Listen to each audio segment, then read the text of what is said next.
नमस्कार। बिहार में assistant professor भर्ती को लेकर चर्चाएं शुरू हो चुकी है। 4281 पदों पे बहाली होने जा रही है। इसके लिए जो है बीईटी का आयोजन होने वाला है। तमाम जानकारी आपको इस वीडियो में देने वाले हैं। योग्यताएं क्या रखी जाएगी, उम्र क्या होगा, सिलेबस कैसा होगा, संपूर्ण जानकारी देंगे। साथ ही साथ आपको बताने वाले हैं 3 भाषाओं को भी जोड़ा गया है। भोजपुरी, मैथिली और अंगिका को भी ऐड ऑन किया गया है। जो पहले से 83, 86 जो भी सब्जेक्ट्स हैं पहले से, उसमें 3 को और ऐड ऑन किया गया है। अगर आप बिहार में असिस्टेंट प्रोफेसर बनना चाहते हैं तो इस वीडियो को पूरा जरूर देखिएगा। आपको बता दें सैलरी भी अच्छी खासी मिलती है।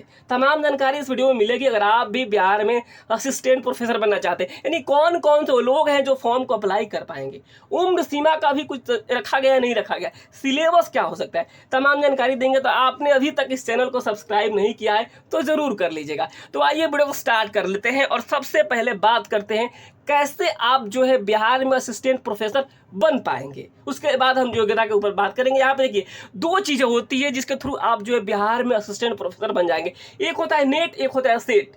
आप समझिए आखिर होता क्या है। आप नेट की बात करें, अगर आप नेट का अगर आप एग्जाम पास कर जाते हैं यूजी नेट, तो आप बिहार ही नहीं किसी भी यानी देश के किसी भी राज्य में जो है आप किसी भी यूनिवर्सिटी के जो है आप असिस्टेंट प्रोफेसर बन सकते हैं। यानी आपके पास योग्यताएं हो जाएगी, आप जो है पात्र हो जाएंगे।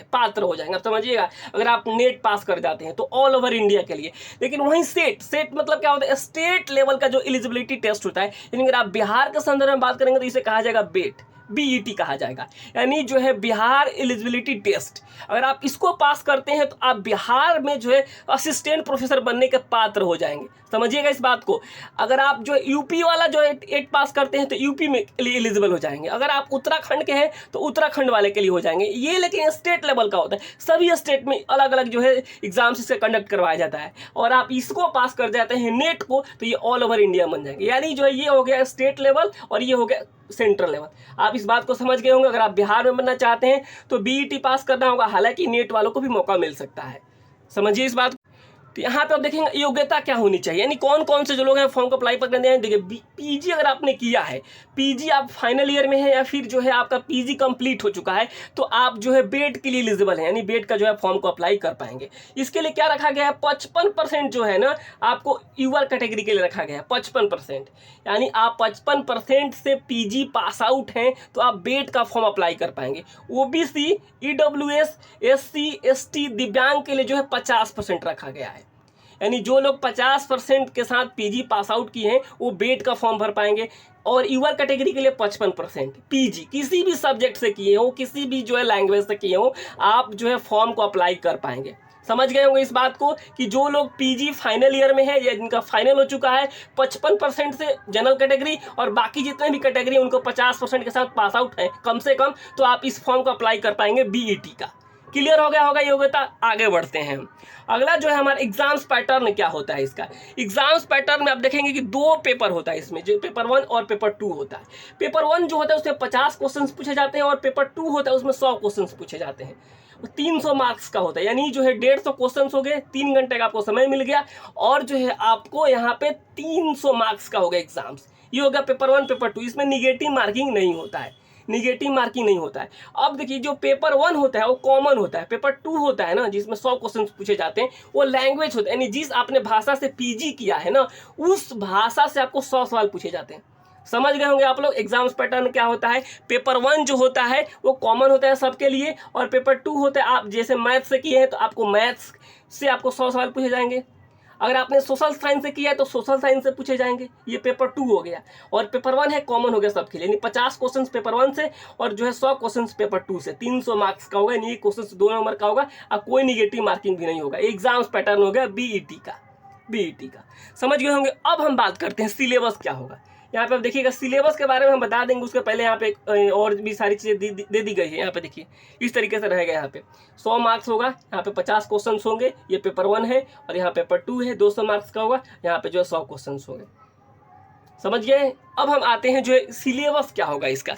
जो सिलेबस होने वाला है यहाँ पे देखेंगे पेपर 1 के लिए हम सबसे पहले बात करें तो यहाँ पे देखिए पेपर 1 आपको देखिए इस तरीके से आपको सिलेबस आता है। इसका इंग्लिश देख लेते हैं। ये देखिए पेपर 1 है, ये सबके लिए जो कॉमन होगा। यहाँ general paper on teaching and research aptitude, यहाँ देखिए पेपर 1 है। इसमें ये सारा जो सब्जेक्ट होता है टीचिंग एप्टीट्यूड से लेकर के यहाँ पे आपको जो है रिसर्च कंप्रीहेंशन, कम्युनिकेशन, जो है मैथमेटिकल रीजनिंग, यहाँ पे लॉजिकल रीजनिंग, डाटा इंटरप्रेशन, और यहाँ पे इंफॉर्मेशन एंड कम्युनिकेशन टेक्नोलॉजी। ये सारा जो होगा आईसीटी, ये जो होगा पेपर 1 होगा। और पेपर 2 वही होगा जो आपका लैंग्वेज वाला है। तो आप सिलेबस कैसे डाउनलोड करेंगे इसके लिए मैं आपको बताता हूँ। आप जो है फिलहाल अभी जो है आप जाके गूगल पे UGC जो है UGC.net/syllabus.com टाइप करेंगे तो आपके सामने जो पेज ओपन होगा वहाँ से आप जो सारा सिलेबस डाउनलोड कर सकते हैं। अब बिहार के संदर्भ में आपको बता दूँ सिलेबस तो वही रहने वाला, लेकिन हालांकि बिहार में जब होगा ये बेट उसमें कुछ सिलेबस ऐड ऑन किया जाएगा। और जैसा ही ऐड ऑन किया जाता है, जैसे बिहार का भूगोल हो गया, बिहार GK हो गया, उससे भी सवाल पूछे जाएंगे। तो उसको लेकर भी जैसा ही ये सिलेबस जारी होगा इसका मैं सेपरेट वीडियो बना दूंगा। यहाँ पर आप देखिएगा, यहाँ से आप जाकर डाउनलोड कर लीजिएगा। यहाँ पे जो है सबके लिए कॉमन वाला है पेपर 1, और पेपर 2 के लिए यहाँ पे देखिए सभी लैंग्वेज के लिए यहाँ पे दे दिया गया। जो भी आपका जो भाषा है आप वहाँ से कर सकते हैं, हिंदी और इंग्लिश दोनों में दे दिया गया है। तो ये सारी चीज़ें तो हो गई। अब हम आते हैं इसमें और बाकी जो चीज़ें आपको बताने हैं कि अब ये आपका हो गया BET।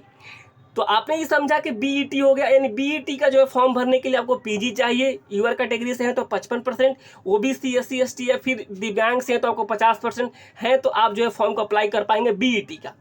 और उम्र की जो बात है, उम्र की कोई सीमा नहीं रखी गई है, आप जो अनलिमिटेड उम्र रखा गया, यानी कोई भी फॉर्म को अप्लाई कर पाएगा। सिलेबस मैंने बता ही दिया, योग्यता PG ये भी बता ही दिया।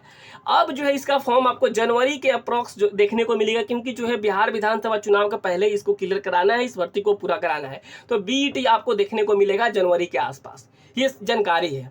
तो बिहार में असिस्टेंट प्रोफेसर बनना चाहते हैं तो आप तैयारी शुरू कर दीजिए। सिलेबस आप देख लीजिए, आपको सिलेबस डाउनलोड नहीं कर पा रहे हैं तो आप मुझे टेलीग्राम पे मैसेज कीजिएगा, मैं आपको सिलेबस भेज भी दूंगा। उसके लिए मैं नीचे टेलीग्राम ग्रुप का लिंक दे दूंगा। तो आपको सारी जानकारी मिल गई होगी। आप जो है अगर आपने भोजपुरी, मैथिली, अंगिका से भी आपने किया है PG तो भी आप फॉर्म को अप्लाई कर पाएंगे। इन तीनों भाषाओं को ऐड ऑन कर दिया गया है। आप समझिए इस बात को। बिहार में जो है आप बात करेंगे तो 86 के अप्रॉक्स जो है हो सकता है इतने लैंग्वेज में जो है बहाली निकले। सभी भाषाओं के जो है असिस्टेंट प्रोफेसर की भर्ती होने जा रही है, तो बहुत ही अच्छा मौका है जो लोग PG किए हैं। तो फिलहाल और सैलरी बहुत अच्छी खासी मिलती है, तो आप सैलरी के बारे में भी सोचना छोड़ दीजिए। सैलरी तो बहुत मिलेगी, इतनी मिलेगी सैलरी की आपको जो है मतलब कि क्या ही कहा जाए। तो फिलहाल इस वीडियो में इतना ही है। आप चैनल को सब्सक्राइब करके रखिए। कोई भी जानकारी चाहते तो आप कमेंट बॉक्स में कमेंट कीजिए, टेलीग्राम पर मुझे मैसेज कीजिए, मैं सारी जानकारी आपको देता रहूँगा। फिलहाल नमस्कार, धन्यवाद।